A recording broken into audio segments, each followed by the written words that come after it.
en este. Bueno, mis hermanos, pues buenas tardes, paz a cada uno de ustedes. Vamos a dar inicio con la clase número 6 de este curso de liturgia cristiana. Y si no me equivoco, en esta clase sería prácticamente la mitad del curso, hermanos. Espero que no se les esté haciendo muy pesado, ¿verdad? Estoy haciendo eh, un esfuerzo, ¿verdad? Para que sea lo menos bromoso para ustedes, pero si no es así y hubiese algún concepto, ¿verdad? Que no haya quedado claro, bueno, podemos en algún momento retomarlo también para que puedan ser conceptos que ustedes puedan tener claros, ¿no? Esta es la clase número 6, mis hermanos, de liturgia cristiana. Vamos a dar secuencia a lo que vimos en la clase anterior. Ahorita vamos a tener un breve repaso de la clase pasada, pero recordarán que en la clase pasada iniciamos con el tema de los sacrificios del Antiguo Testamento, ¿verdad? Hoy tendremos la continuidad de los sacrificios del Antiguo Testamento y estos son los temas que vamos a abordar en esta sesión, ¿verdad? Vamos a dar un repaso breve con base en la pregunta ¿qué hicimos la clase pasada? Después voy a compartir con ustedes brevemente un poco sobre el concepto de pureza e impureza. Cuando analizamos el tema de los sacrificios, nos topamos con este concepto, ¿verdad? Lo vimos en cada uno de los sacrificios que el pueblo de Israel ofrecía a Dios. Siempre estaba asociado este tema con el tema de la pureza y de manera pegadito, ¿verdad? También el tema de lo impuro, pero hoy vamos a ver realmente a qué se refiere. Nosotros hoy en día hablamos mucho de esto, ¿no? En las alabanzas hablamos mucho de un corazón puro, ¿verdad? De presentar un espíritu puro delante de Dios. Vamos a ver a qué se refiere el Levítico, sobre todo con este tema, ¿no? Y ya como una transición a lo que es el concepto en el Nuevo Testamento, vamos a ver cómo ya desde el Antiguo Testamento se inició un proceso de espiritualización del sacrificio, ¿sí? Del sacrificio material, de la práctica material del sacrificio, empezó una transición, ¿no? A la espiritualización. Como paradigma, vamos a revisar el pasaje de Oseas, capítulo 14, verso 3, el cual ejemplifica de manera muy importante este proceso. Luego nos vamos a dar nos vamos a ir al Nuevo Testamento. Vamos a ver lo que es el término del sacrificio en la teología de Pablo. Después vamos a ver cómo en el Nuevo Testamento la muerte de Jesucristo se presenta ahora como el sacrificio por excelencia. Vamos a revisar algunas de las primeras confesiones de fe, el concepto del Cordero de Pascua o el Cordero Pascual a la luz del acontecimiento de la muerte de Jesucristo. Vamos a revisar en el tema de las primeras confesiones cristianas, la fórmula Cristo murió por nuestros pecados o Cristo murió por nosotros, ¿no? Como esa fórmula, ¿verdad? Que es muy antigua, hermanos, y que es el apóstol Pablo quien la utiliza en mayor proporción, pero esta fórmula es anterior a Pablo. Pablo solamente la utiliza. Bueno, vamos a ver qué significados, ¿no? Tiene para nosotros. Y concluiremos, hermanos, con el tópico del sacrificio, el sacrificio de los cristianos, ¿sí? Así que pues les invito para que tomen su mate o café y unas galletas. Y bueno, pues vamos a dar inicio con nuestra clase en esta tarde. Y bueno, vamos a iniciar con la pregunta de qué hicimos la clase pasada. Podemos utilizar la pregunta para dar un breve resumen, una reseña, pero también si quedó alguna pregunta ahí todavía, hermanos, pues podemos aprovechar este espacio para poderla plantear. Así que adelante, mis hermanos. Quien así lo desee puede iniciar compartiendo su perspectiva de lo que hicimos la clase anterior. Bueno, hermanos, ¿puedo? Adelante, hermana Bere. Bueno, su pregunta es muy amplia como la clase pasada, hermano. ¿Qué hicimos en la clase pasada? Fue demasiada información la que recibimos, pero nos daba una breve introducción de lo que era el sacrificio en el Antiguo Testamento y cómo pasó a ser un sacrificio vivo ahora nosotros como cristianos. Y en esa breve introducción usted nos hacía referencia a todos los libros que contienen todos los oráculos proféticos y todos los que contienen como tema principal el culto y el culto sacrificial, ¿no? Nos hizo referencia a algunos libros como era el Éxodo, el Levítico, las Crónicas, por ahí el libro de Ezequiel, que también dice que terminaba con algo de esta temática. Y bueno, por ahí algunos antecedentes que nos hacía usted referencia de lo que venía siendo la parte de la liturgia dentro del templo o de la parte de los sacrificios. Y bueno, a mí me quedó claro que el sacrificio no era solamente, no fue algo que solamente Dios exigiera o Dios pidiera, demandara en este caso del pueblo de Israel, sino que también pasa a ser la respuesta de un anhelo por parte del ser humano, ¿no? De una aspiración que de alguna forma nosotros llegamos a tener. Y nos dio algunos ejemplos, por ejemplo, valga la redundancia, el ejemplo de Noé, el sacrificio y la promesa respecto de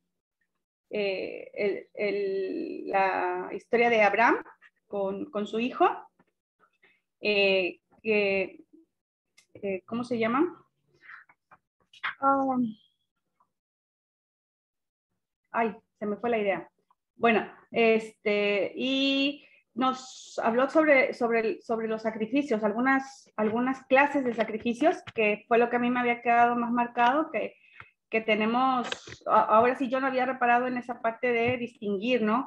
Que hay diferentes tipos de sacrificio y con eso para mí fue comprender un poco más la lectura. En el caso de los holocaustos y de los sacrificios, ¿cómo se llaman? Expiatorios, algo, ¿cuál es la palabra? Sáqueme de la duda. Sí, había diferentes sacrificios, por ejemplo, el sacrificio de comunión, el holocausto, que es como un punto y aparte, hermano. Así es. Claro. Y bueno, yo tenía una duda, hermano, y ahora se la dejo para que otro hermano participe.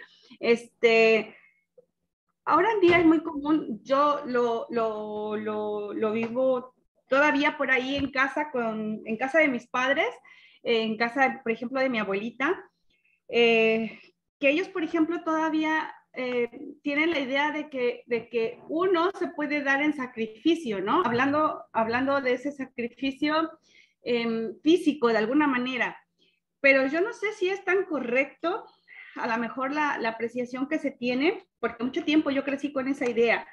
A lo que voy es a lo siguiente.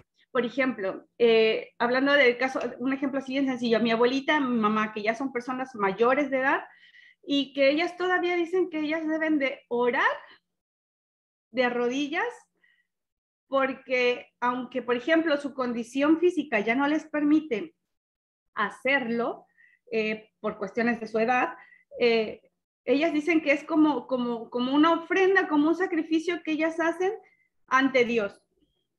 Pero yo no sé hasta dónde eso es, pueda ser concebido de esa manera, no sé si está bien o si está mal, porque a veces, durante muchos años en mi niñez yo escuchaba cosas parecidas, ¿no? Es que es como si fuera un sacrificio que nosotros hacemos, no sé si para agradar a Dios, para estar bien con Él, pero no sé si eso es algo que se ha malentendido, que se ha tergiversado con el tiempo, o es algo que está bien. Esa es mi duda, hermano.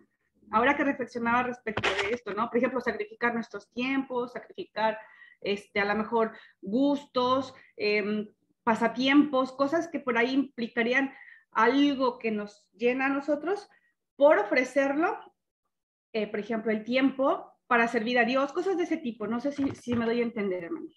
Esa sería mi pregunta. Muchas gracias, hermana Bere. Muy interesante la pregunta. Y bueno, permítame hacer un comentario antes de darle lugar a mi hermana Dina, que también quiere participar. Indudablemente, hermanos, el hecho de estar profundizando de una manera más analítica lo que es el estudio de la palabra de Dios, a veces pensamos que mientras más estudiamos vamos a obtener respuestas, pero nos encontramos con lo siguiente, que cuando más estudiamos, lo que surgen son otras preguntas que nosotros nos hacemos.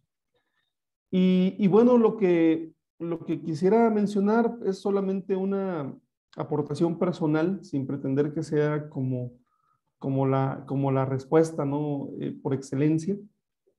Me parece que como estudiante de teología o como estudiantes de la palabra que somos todos nosotros, podemos ir entendiendo de repente que hay ciertas prácticas que en general los cristianos hacemos y que en muchas ocasiones el sustento de estas prácticas tienen que ver más con una tradición que con un apego estricto a lo que es la Biblia, ¿no? A veces puede ser un apego bíblico, pero, pero a veces el apego es literal, no tanto teológico, ¿no? Y en otras ocasiones, algunas prácticas tienen que ver con el hecho de la tradición. Por ejemplo, muchos hermanos de nuestra iglesia todavía, por el hecho de provenir de eh, por ejemplo, de un origen dentro del catolicismo, ¿verdad? A veces hay muchos conceptos del catolicismo que todavía están eh, arraigados y a veces no lo sabemos, ¿no? El concepto de la penitencia, por ejemplo, dentro del catolicismo es así. Por ejemplo, aquí en México hay varios lugares de peregrinación y en todas partes del mundo, ¿no? En el catolicismo se maneja esto, personas que tienen que llegar de rodillas, que tienen que, de alguna manera mortificar su cuerpo, ¿verdad? Para agradar a Dios, ¿no?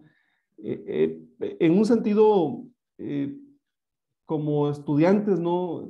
De teología, de la palabra, podemos ir comprendiendo eso. En un sentido pastoral, es ahí donde también nosotros pues mostramos comprensión y orientación a nuestros hermanos en la medida de lo posible, ¿verdad? Y comprensión, ¿verdad? Porque se necesitaría aprender otras formas, ¿verdad? Para poder sustituir las que actualmente se tienen, ¿no? Entonces es todo un proceso, el desaprender y volver a aprender. eh, no es sencillo, no es para nada fácil, ¿no? De hecho, la misma Biblia dice que aprender es doloroso. Y es cierto, hermanos. Aprender es doloroso porque te das cuenta de que muchas cosas que dabas por sentadas no son así, ¿verdad? Entonces, pues agradezco mucho su pregunta, hermana. Yo le doy una opinión, ¿verdad? Pero creo que lo interesante es que todos vamos normando una opinión al respecto de este tema. Y por el otro lado, bueno, la Biblia sí dice que ahora nosotros somos el sacrificio, ¿no? Pablo hace ahí una serie de aseveraciones, porque para Pablo nosotros somos el sacrificio, pero también somos el santuario, pero también somos los que ofrecemos sacrificio. Bueno, ya lo veremos en esta clase también. Sí, hermano, gracias. Bueno, Justamente yo por eso me quedaba con esa, no sé, me quedé pensando, dije, por ahí, lo que dijo usted es bien cierto, perdón, por ahí tenemos, a mí me parecía en algún momento ya como si fuera tipo una manda, casi, casi, yo dije, bueno, no sé si Dios quiere ese tipo de, de sacrificios, ¿no? De que uno tenga ese dolor físicamente hablando. Más allá de que sea una renuncia que uno voluntariamente asume en el caso de otras circunstancias. Pero, y bueno, yo lo veo sobre todo en las personas mayores, porque no nada más en mi casa, en mi familia, sino con otros hermanos de otras iglesias, que por ahí digo, no sé, pero queda esta parte de lo que usted ahora nos va a hablar de Pablo, decir, bueno, si somos un sacrificio vivo, santo y agradable para Dios, entonces, no sé, me quedaba en esa disyuntiva, pero bueno, gracias, hermano. gracias a usted, mi hermana Bere. Adelante, hermana Dina, con su opinión también. Sí, yo voy a ser breve. Vimos lo que me sorprendió muchísimo, porque nunca lo había tomado en cuenta y tampoco leía antes muchos esos libros, los tipos de sacrificios que había, ¿no? Los sacrificios eran agradables, según el código sacerdotal, sacrificios de comunión y alabanza, sacrificios de absolución que tenían que ver con el pecado, tenían que ver con la reparación. Si alguien se volvió impuro porque tocó un muerto o una mujer que había dado a luz, y en fin, así muchas cosas, ¿no? Había distintos sacrificios. Me llamó mucho la atención eso. Pero yo tengo una pequeña duda. Entre holocausto y sacrificio. El holocausto entendí que era cuando se quemaba todo, ¿no? ¿Y el sacrificio qué sería? ¿Quemaban todo o en qué se diferenciaba o es lo mismo? Esa es mi pregunta.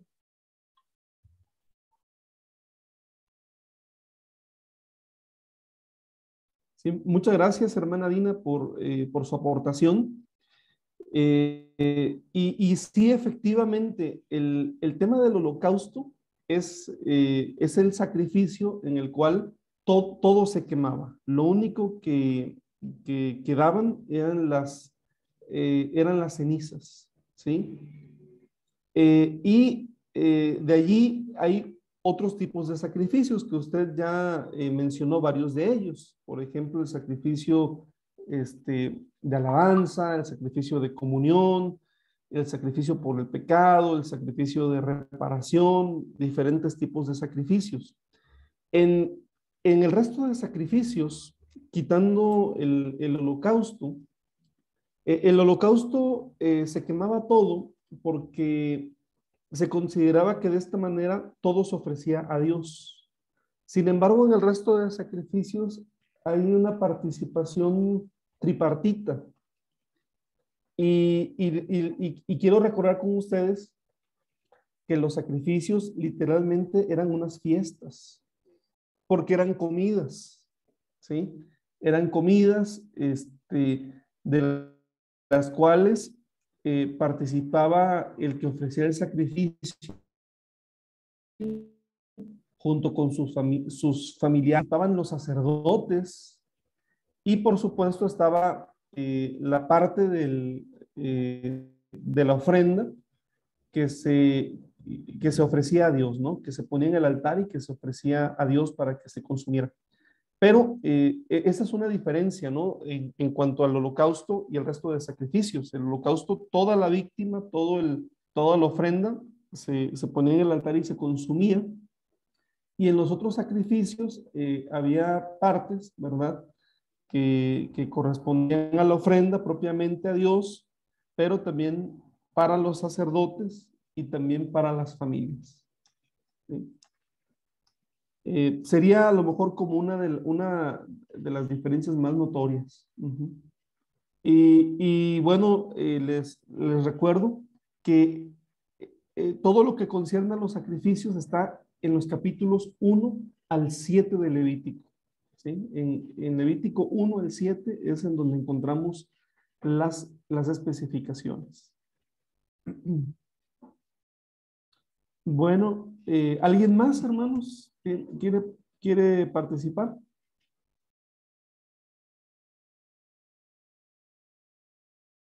Yo, hermano.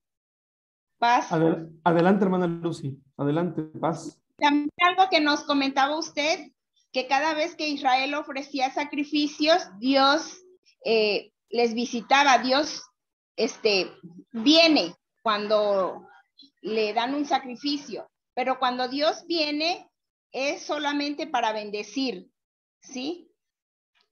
Y también usted nos comentaba que un altar se puede hacer ya sea hecho de tierra o de piedra. Lo hacían ellos. Y tiene que ver también un altar, una víctima y la ofrenda del sacrificio. Es lo que nos decía. También quería eso, complementar de lo que están diciendo nuestros hermanos. Gracias, hermana.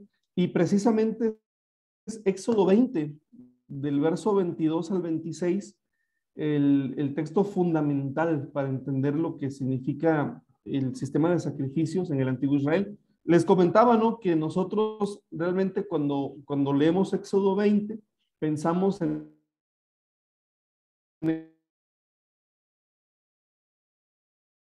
Éxodo 20 del verso 1 al verso 17, que son los 10 mandamientos. En el antiguo Israel, y es en los versos 22 al 26 en donde se describen, ¿verdad?, los elementos del sacrificio, el altar, cómo tenía que ser el altar, la víctima, qué tipo de víctima se tenía que ofrecer a nuestro Dios, y las dos formas de un sacrificio, ¿no? Un holocausto podría ser, o un sacrificio de comunión.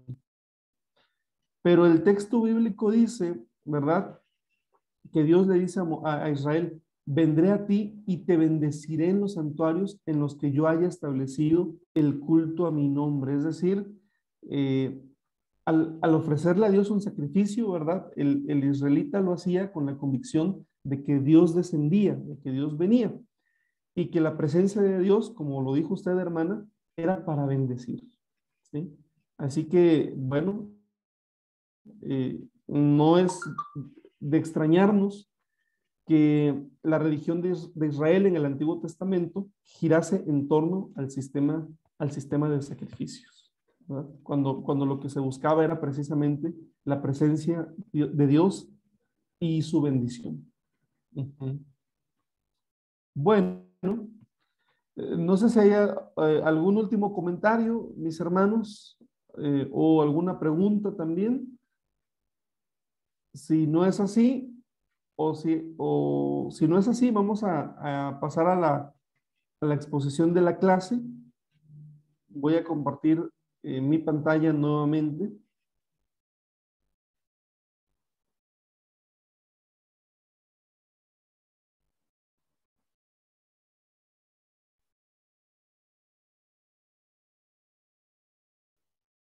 Ok, ¿ya pueden ver mi pantalla otra vez, hermanos? Ok.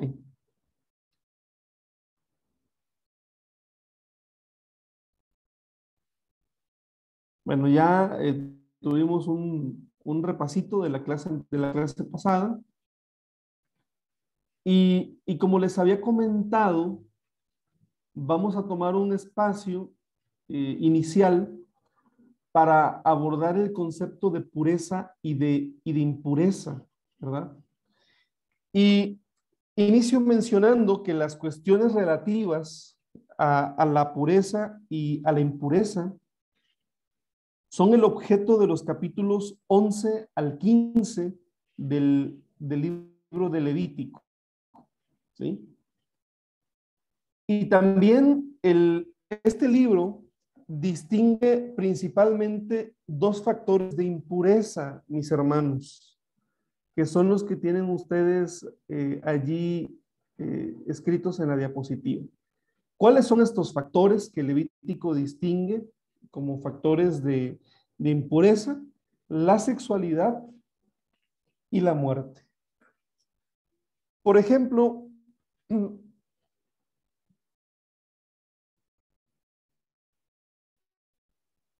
refiriéndonos a la sexualidad. En el Código Sacerdotal de Levítico, todo lo que se refiere a la sexualidad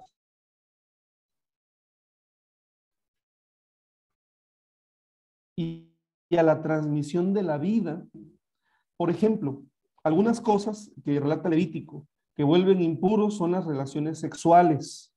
Y vamos a dar un repaso, si tienen ustedes sus Biblias, al capítulo 15, verso 18. Capítulo 15, 18 dice: y cuando un hombre yaciere con una mujer y tuviere emisión de semen, ambos se lavarán con agua y serán inmundos hasta la noche. Pero también, hermanos, la menstruación, los versos que después vienen a continuación, menciona el verso 19 en adelante: cuando la mujer tuviere flujo de sangre, su flujo fuere en su cuerpo, 7 días estará apartada, y cualquiera que la tocare será inmundo hasta la noche. Todo aquello sobre que ella se acostare mientras estuviere separada será inmundo. También todo aquello sobre que se sentare será inmundo. Y bueno, así hasta el verso 24, ¿no?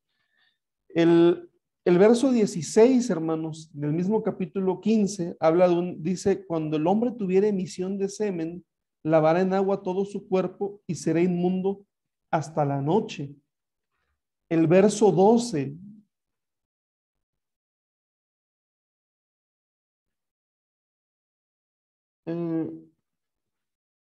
perdón, es el 13, dice: cuando se hubiere limpiado de su flujo, el que tiene flujo, contará 7 días desde su purificación y lavará sus vestidos y lavará su cuerpo en aguas corrientes y será limpio, ¿verdad?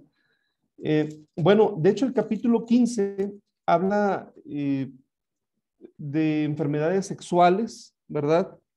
Desde el verso 2 al verso 12, ¿verdad?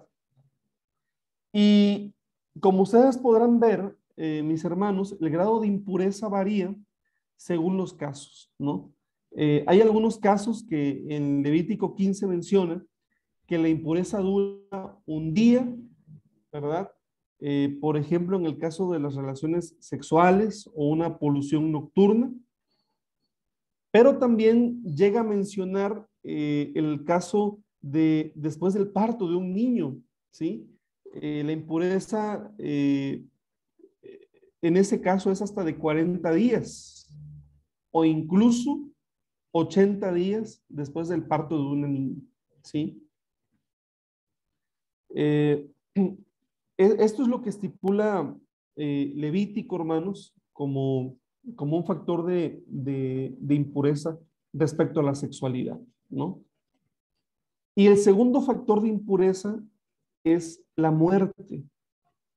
Cualquier contacto, incluso si este contacto es involuntario, con un cadáver, vuelve impuro a la persona que tiene este contacto. En el caso del contacto con un cadáver animal, esta impureza dura hasta la noche. Por ejemplo, podemos leer en Levítico capítulo 11, mis hermanos, versos 27 y 28, que dice: y de todos los animales que andan en 4 patas, tendréis por inmundo a cualquiera que ande sobre sus garras. Y todo el que tocare sus cadáveres será inmundo hasta la noche. Y el que llevare sus cadáveres lavará sus vestidos y será inmundo hasta la noche. Los tendréis por inmundos. Pero cuando el contacto se trata de un cadáver humano, la impureza que resulta de ello dura hasta 7 días. Entonces, el que tiene contacto con un cadáver humano se ha vuelto impuro, y se tiene que someter a ciertos ritos de purificación que están descritos en el libro de Números, capítulo 19, ¿no? Bueno, en realidad el punto que me parece interesante, ¿verdad? Y que debe de quedar claro es que los dos elementos de impureza en el libro de Levítico y en el Antiguo Testamento tienen que ver con el tema de la sexualidad y con el tema de la muerte. Ahora bien, otro punto importante tiene que ver con el hecho de que la noción de impureza es de índole ritual, hermano. ¿Sí? Fundamentalmente, es una cuestión ritual.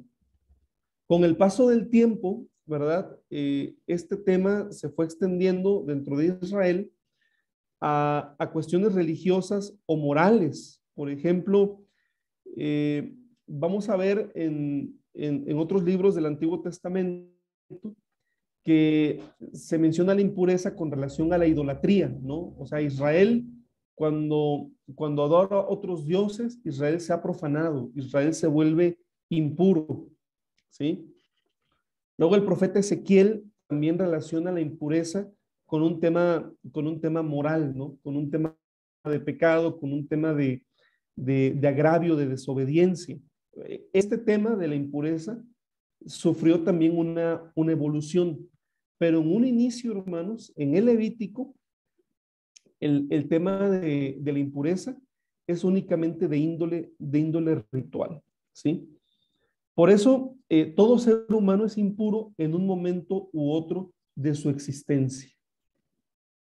Eso es lo que se asume en el libro de Levítico. Todo ser humano es impuro en un momento u otro de su existencia, ¿sí? Pero también el impuro,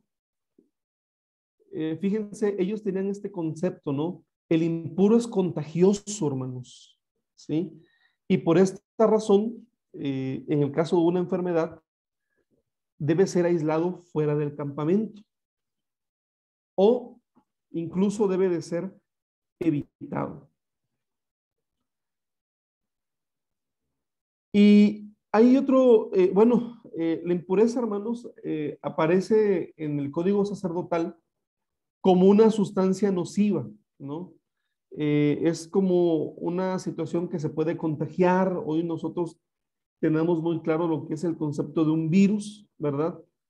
Pero para ellos la impureza era algo contagioso, ¿verdad? Podía ser de alguna manera como transmitida por el contacto. Y me pareció también importante comentar con ustedes el tema de los animales, porque nosotros leemos en la Biblia que se habla generalmente de animales puros y de animales impuros, ¿sí?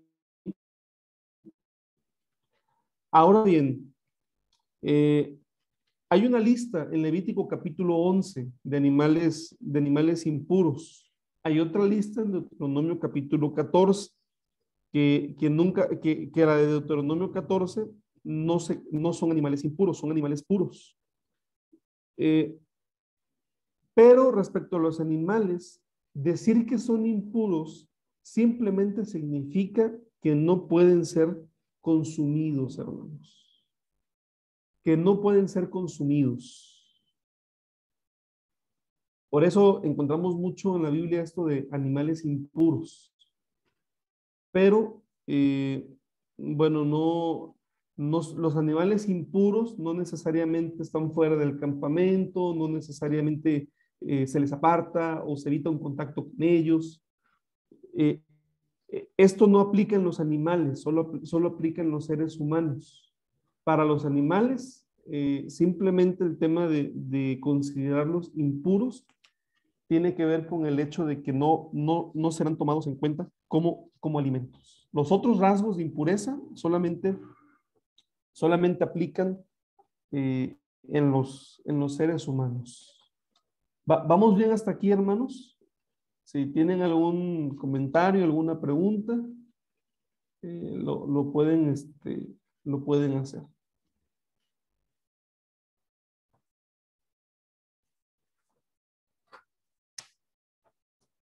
Bueno, vamos a pasar ahora al siguiente tópico, que es el de la espiritualización del sacrificio. Primero, afirmar que el culto sacrificial tiene naturalmente una tendencia a espiritualizarse. Dicho de otro modo, el ritual propiamente desaparece. Esos elementos que habíamos visto en Éxodo capítulo 20, donde dice Dios, construirás un altar que puede ser de piedra o de tierra, y la víctima que se puede ofrecer es de ganado mayor o ganado menor, y eso. Esa parte material desaparece, hermanos. ¿Sí? A eso nos referimos cuando se menciona que tiende a espiritualizarse. Ya no hay víctima sacrificada, ni sangre recogida, ni ofrenda quemada sobre el altar. Literalmente ya no hay material para el sacrificio. Ya no hay un sacrificio material. Desaparece. Esto conlleva todo un proceso, hermanos. ¿Sí? Todo un proceso. Pero, por el contrario, el lenguaje sacrificial se mantiene. Pero este lenguaje es aplicado ahora a una realidad espiritual. ¿Sí? Hay una sublimación del sacrificio. ¿Sí? Y no se trata, en este caso, de completar la ofrenda sacrificial con comportamientos éticos. Tampoco se trata de reemplazar el sacrificio o de sustituirlo por otro tipo de culto. Más bien es un proceso, hermanos, de espiritualización. No encontraremos en la Biblia como una idea de rechazo al sistema sacrificial. Lo que encontramos va a ser que el sacrificio se mantiene, pero el sacrificio ahora es puramente espiritual, ya sin ningún soporte material. En el Antiguo Testamento y en el Nuevo se va a seguir hablando de sacrificio, se seguirá hablando de ofrenda, se seguirá hablando de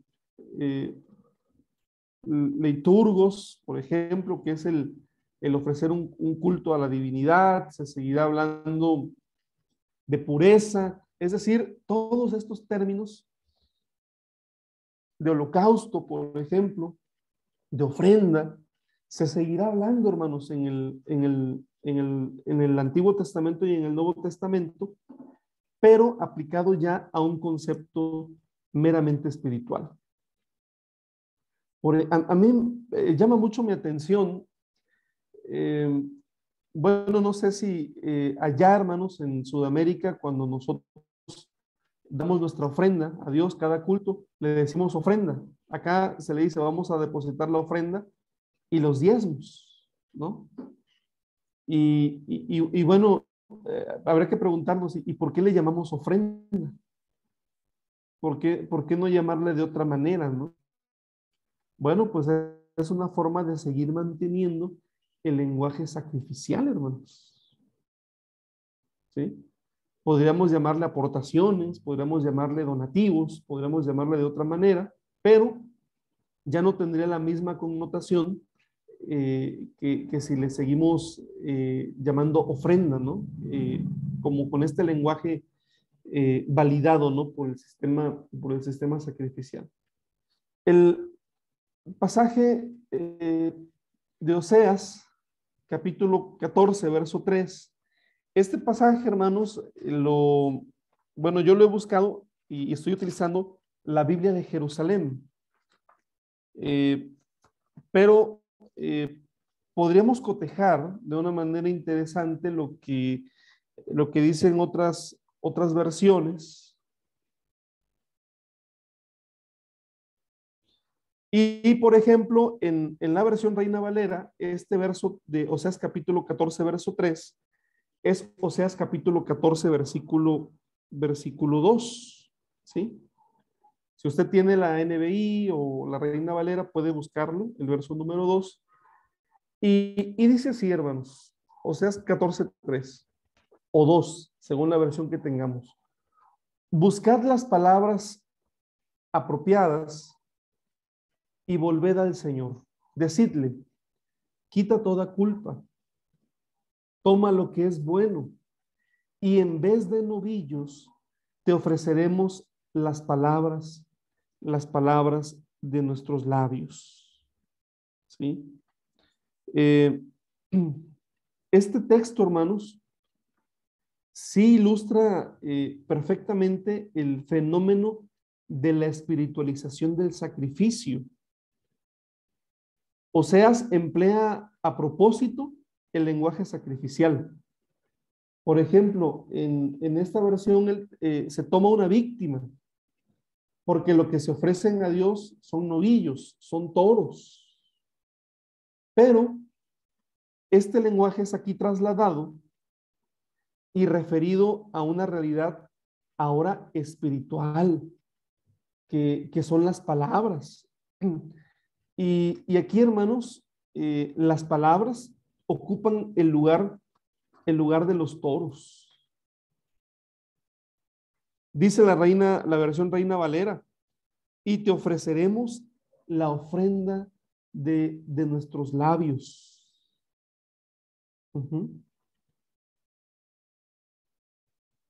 Las palabras ocupan el lugar de los sacrificios. Recuerden ustedes que el sacrificio, hermanos, uno de los sacrificios que se realizaban era para reconciliar al hombre con Dios. Un sacrificio de reconciliación con Dios.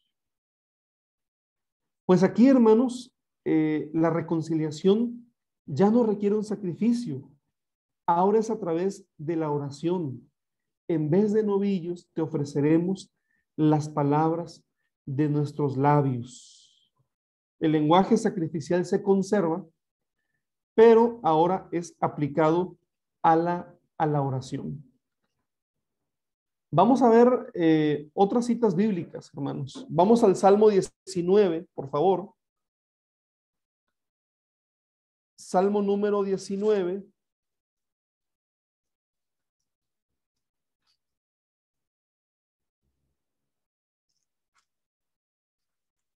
Versículo 14.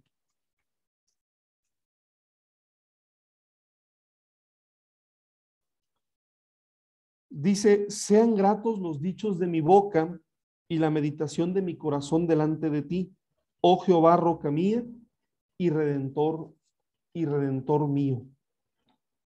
El Salmo 104, mis hermanos.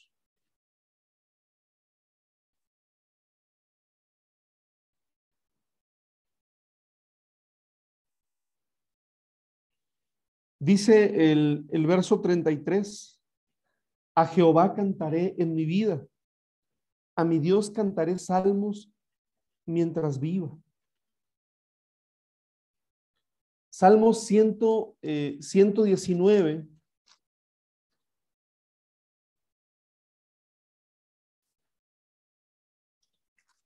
Y es el verso 108. Salmo 119, verso 108, dice, te ruego, oh Jehová, que te sean agradables los sacrificios voluntarios de mi boca. ¿Sí? Ahora, este salmo, ¿verdad? Dice que hay otro tipo de sacrificios, los sacrificios voluntarios de mi boca. ¿Sí?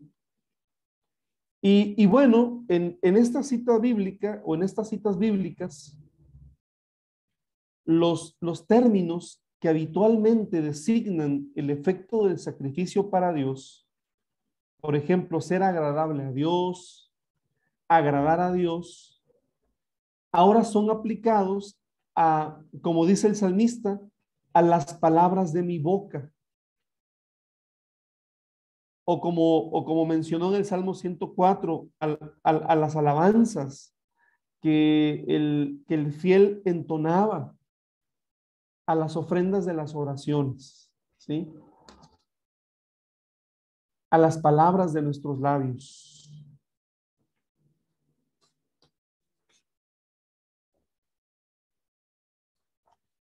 Y no se trata aquí, hermanos, de que tengamos que leer en estos pasajes que la palabra o el fruto de labios se oponía al sacrificio de ninguna manera.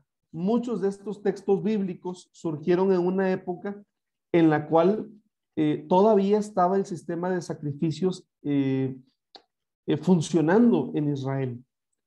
Más bien tendríamos que decir que el sacrificio y la oración, o el sacrificio y la alabanza, desde un principio son prácticas unidas, el sacrificio y el fruto de labios, ¿sí? Recordemos que en Éxodo 20, la primera función del sacrificio es la de hacer que Jehová venga junto al oferente. Y Éxodo 20 dice que la presencia del Señor, de Yahvé, es para bendecir. Así que cuando el fiel ofrecía un sacrificio, lo hacía con el propósito de entrar en relación con Dios, con el fin de exponerle una petición, con el propósito de elevar una acción de gracias, con el propósito de alabarlo, ¿verdad?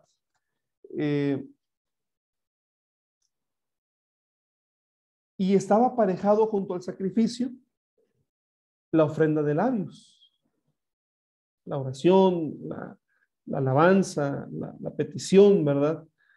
Desde un principio, hermanos, está asociada la oración al sacrificio.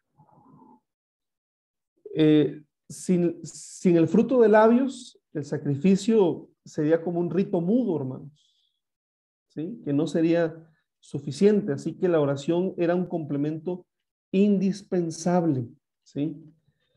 Pero lo que vemos en Oseas, la originalidad de Oseas consiste en fundir estos dos momentos en uno solo, no conservando del primero más que la terminología.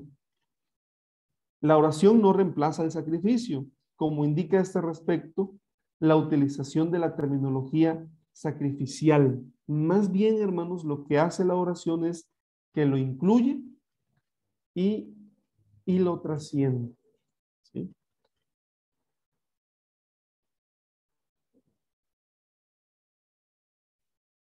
Así que vemos una evolución, hermanos, ya en la idea del sacrificio, ¿verdad? Se puede ofrecer sacrificio de labios al Señor. Y con ese sacrificio de labios, el fiel creyente puede agradar a Dios.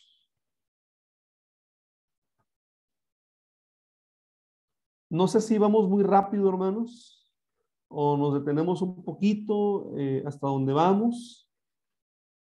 Con toda confianza digan.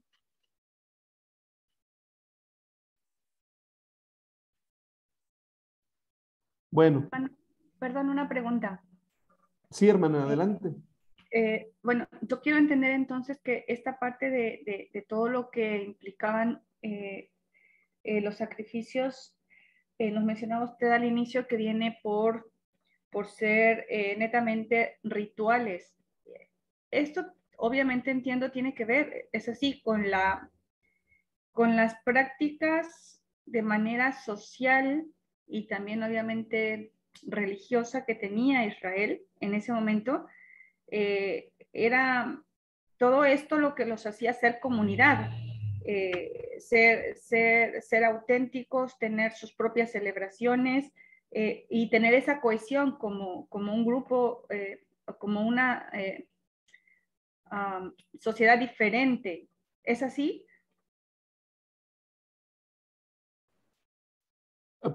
Bueno, posiblemente no eran tan diferentes de las sociedades o de las naciones con las que coexistían. No eran tan distintas porque finalmente las religiones antiguas eran religiones con un sistema de sacrificios, con un sistema sacrificial.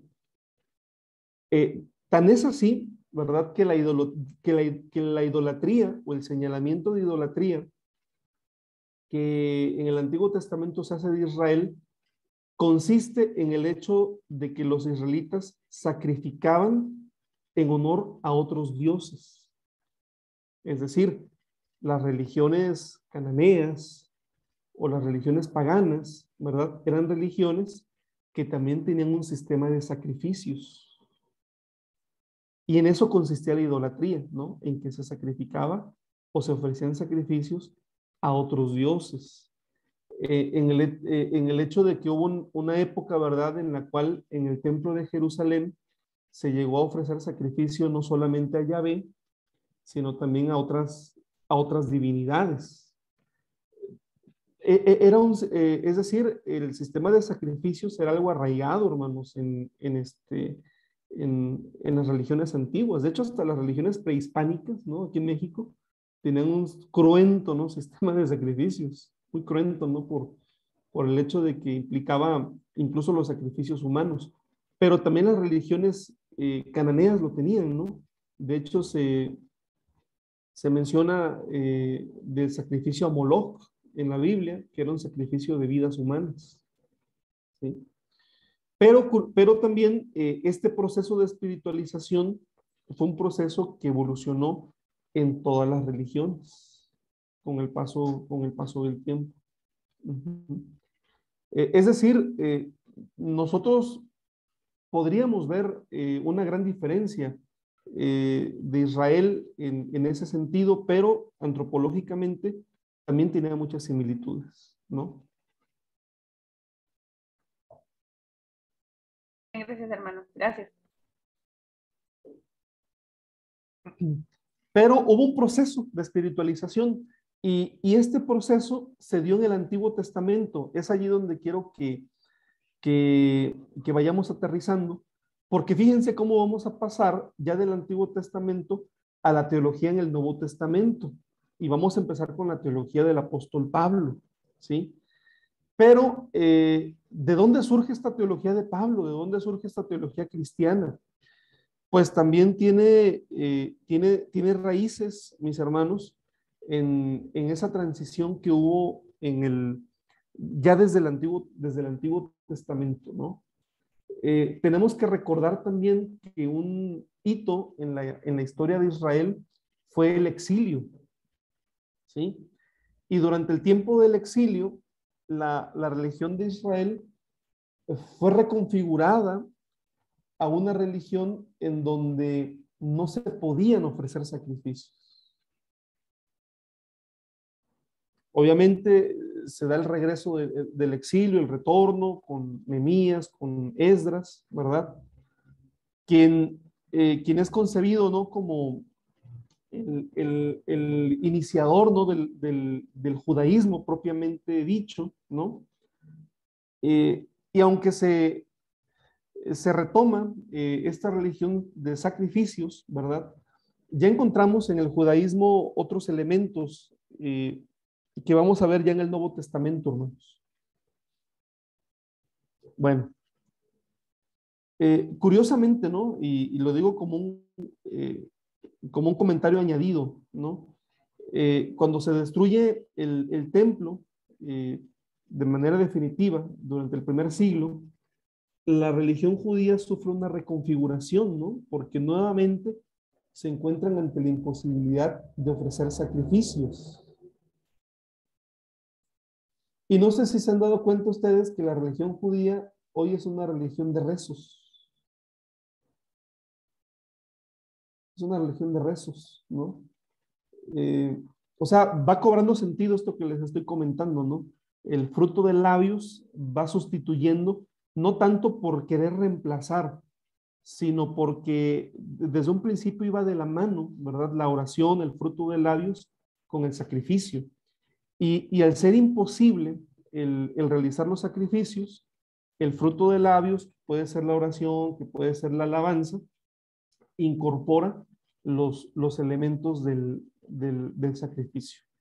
¿Qué es lo que hacemos hoy?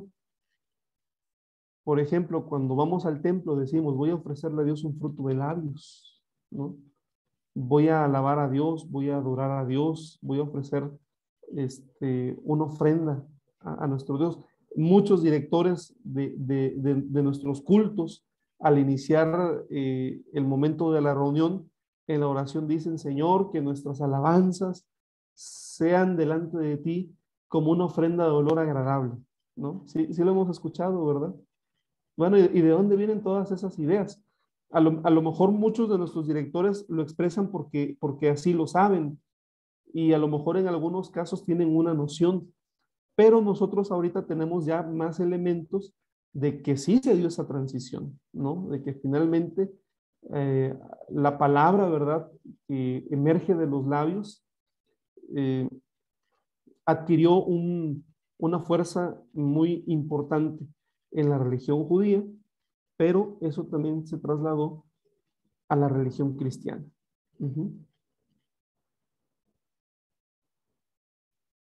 Bueno, voy a iniciar ahora con este tema del sacrificio en la teología de Pablo.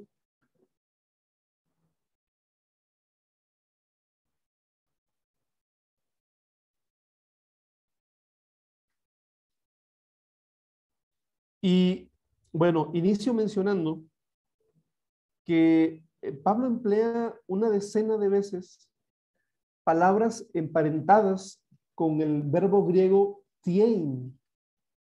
Tiein significa sacrificar o inmolar, ¿verdad? Literalmente, ¿sí? Y curiosamente Pablo utiliza esta terminología, la utiliza de manera abundante, ¿sí? Por ejemplo, utiliza la palabra tisía, que significa sacrificio o víctima sacrificial. Utiliza la palabra tisiasterión, que significa altar. Utiliza otra palabra que es prósfora, que significa ofrenda. Tenemos algunas citas en Romanos 15, 16 y Efesios capítulo 5, verso 2. Y también los textos paulinos utilizan la palabra o el verbo spendein, que significa ofrecer una libación. En Filipenses 2:17, en la segunda carta a Timoteo, capítulo 4, verso 6, ¿sí? Así que como pueden ustedes ver, mis hermanos, realmente el apóstol Pablo no es una casualidad que él hace una asociación del culto cristiano muy importante con el tema del sacrificio. Bastaría ver brevemente, por ejemplo, estas citas que tenemos aquí indicadas en la presentación. Por 16 dice, para ser ministro de Jesucristo a los gentiles, ministrando el evangelio de Dios, para que los gentiles le sean ofrenda agradable, santificada por el Espíritu Santo, ¿no? Pablo aquí se presenta como el que le lleva una ofrenda a Dios, pero él ya no le está llevando a Dios un cordero, ya no le está llevando un novillo, ya no está llevándole una ofrenda material. Él dice que la ofrenda que él le va a presentar a Dios son, ¿quiénes, hermanos? Son los gentiles. ¿Sí? Efesios 5, verso 2.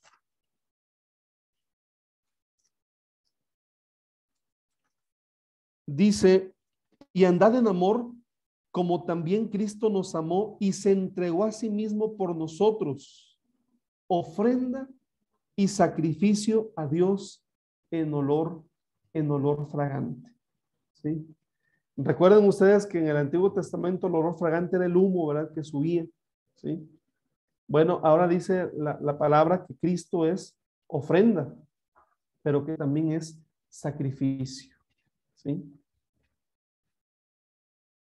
Filipenses 2, verso 7, perdón, 2, verso 17 también dice, y aunque sea derramado en libación sobre el sacrificio y servicio de vuestra fe, me gozo y regocijo con todos, con todos vosotros. ¿Sí? Recuerden ustedes que en el Antiguo Testamento la ofrenda no era forzosamente un animal sacrificado. Se podía ofrecer a Dios una libación de aceite, de vino, de harina, ¿sí? Y él dice, bueno, yo puedo ser sacrificado, derramado en libación, ¿verdad? Utiliza este término, ¿no? La segunda carta a Timoteo, capítulo 4, verso 6, dice, porque yo ya estoy para ser sacrificado y el tiempo de mi partida está cercano. Él habla de su propia muerte, ¿verdad? Pero cuando habla de su muerte, habla en términos de un sacrificio, ¿sí? Qué curioso, ¿no? Bueno, más que curioso, qué interesante, ¿no? Todo lo que Pablo asocia con el tema sacrificial. Un poquito más adelante vamos a ver cómo Pablo, pues obviamente al ser de origen fariseo, ¿verdad? Tenía, de alguna manera, ¿verdad? Tenía los elementos teológicos para poder hacer esta asociación. Pero en la Biblia y en la teología de Pablo, hermanos, la muerte de Cristo es presentada como el sacrificio por excelencia. Históricamente hablando, ciertamente Pablo no fue el primero en presentar la muerte de Jesús de Nazaret como el sacrificio por excelencia, pero dio a esta afirmación una amplitud inigualable hasta ese momento, que se mantuvo por sus continuadores. Escribió en Efesios 5 al 2, Cristo nos amó y se entregó a sí mismo por nosotros como ofrenda. La palabra griega es prósfora. Y sacrificio, decía, de suave olor a Dios, de agradable olor a Dios. ¿Sí? Así se presenta. Hoy nosotros cuando hablamos de la muerte del Señor Jesucristo, hablamos del sacrificio de Cristo, hermanos.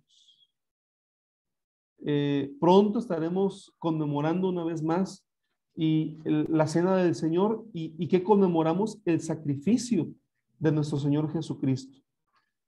Y Jesucristo en esta teología de Pablo, Él es el oferente, es el fiel devoto, ¿verdad? Que ofrece a Dios una ofrenda, pero la ofrenda que Jesucristo pone delante de la presencia de Dios es el mismo, ¿sí? Él mismo es la ofrenda, Él mismo es el sacrificio.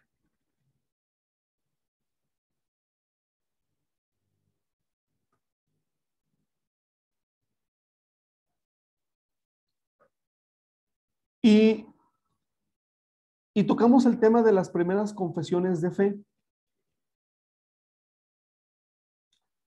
La resurrección de Jesús de Nazaret, eje de la fe cristiana, fue el punto de partida de una reflexión sobre el sentido de su muerte.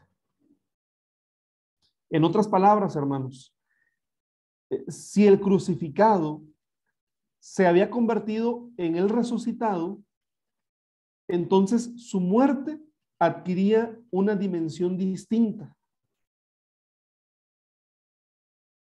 Su muerte adquirió una dimensión distinta. Ya no era solamente muerte, ahora era muerte por. Y este por es muerte por algo o muerte por alguien. Esto es lo que expresaron breves fórmulas llamadas confesiones de fe, entre las cuales, hermanos, la más célebre es un texto oral con ritmo reproducido por Pablo en la primera carta a los Corintios y que aquí lo tenemos en la pantalla, primera a los Corintios 15, 3 al 5, que dice, Cristo murió por nuestros pecados, según las Escrituras, fue sepultado y resucitó al tercer día, según las Escrituras. Se apareció a Pedro y luego a los 12. Las confesiones de fe, hermanos, bueno, no sé si ustedes han llevado ya alguna materia en donde han visto el tema de la tradición oral, hermanos. Bueno, de manera resumida, ¿verdad? La tradición oral es que antes de ponerse por escrito, lo que hoy tenemos por escrito, circuló, ¿verdad? De manera oral, ¿verdad? De boca en boca. Esto sucedió con el Antiguo Testamento y de manera especial también sucedió con el Nuevo Testamento. Así que, bueno, lo que vemos en los evangelios respecto a Jesús, primero se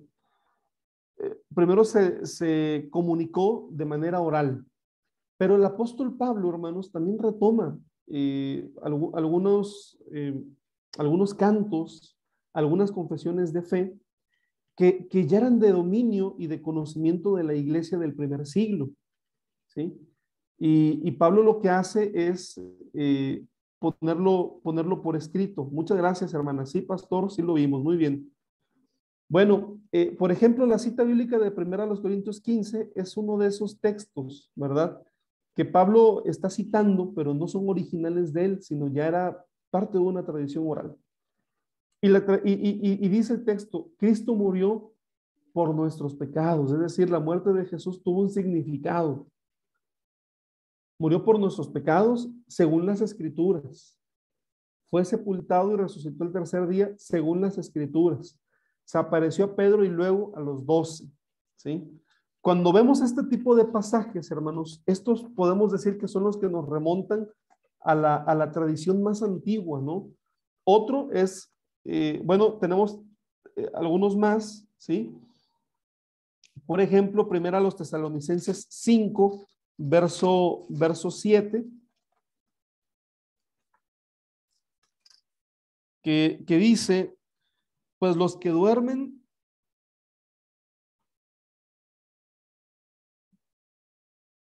perdón, permítanme, hermanos, es 5:10, sí, dice, quien murió por nosotros, para que ya sea que velemos o que durmamos, vivamos juntamente con él.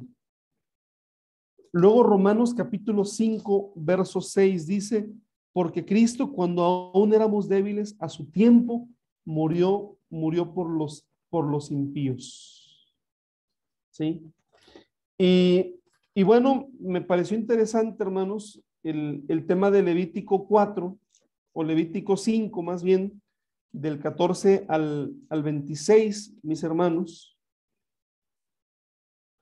porque allí Levítico habla del sacrificio por el pecado, pero también del sacrificio de reparación. Entonces, fíjese cómo ya en el primer siglo y en los textos de Pablo, lo que se aplicaba originalmente a este tipo de sacrificios de reparación o por el pecado, ahora se aplica a Jesucristo. Cristo murió por los impíos, Cristo murió por nuestros pecados, ¿sí? La teología de Pablo, hermanos, nos lleva a esto, ¿no? Por eso estamos abordando antes que los evangelios, incluso lo que el apóstol Pablo menciona al respecto, ¿sí? Menciono algo más antes de pasar al receso. Y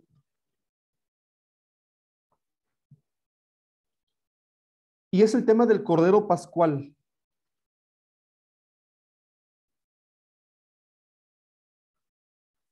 La primera carta a los Corintios 5, verso 7, dice, suprimid la vieja levadura y sed masa nueva, como panes pascuales que sois, pues Cristo, que es nuestro Cordero Pascual, ha sido ya inmolado o sacrificado. La palabra tien, ¿sí? Y fíjense cómo Pablo aquí utiliza esta terminología explícitamente sacrificial para hablar de la muerte de Jesús. Primero, invita a sus destinatarios a vivir en la pureza y no en el desenfreno. Y dice, suprimid la levadura vieja y sed masa nueva, ¿sí? Recordemos que en la Pascua judía, la familia elimina de la casa toda levadura, toda masa fermentada, ¿sí? Para, de alguna manera, comprometerse en una vida renovada. Así que la levadura es un símbolo de impureza, un símbolo de envejecimiento. Y los panes ácimos, por el contrario, significan la renovación y la pureza interiores. Pero al abordar esta temática pascual, a propósito de la pureza de las costumbres a la que invita a los corintios, Pablo menciona de forma natural el sacrificio del Cordero Pascual que las familias judías ofrecían cada año, mientras estuvo en pie el templo de Jerusalén. Pero él dice que para los cristianos de Corinto, como para cualquiera de nosotros, la Pascua Nueva está aquí. La Pascua Nueva fue inaugurada por la muerte de Jesús de Nazaret. Jesús fue inmolado, fue sacrificado como el Cordero Pascual, y fue al que Dios hizo pasar de la muerte a la vida. Bueno, vamos a dar 10 minutos de receso, hermanos. Vamos a tomar estos 10 minutos y regresamos para continuar con nuestra clase.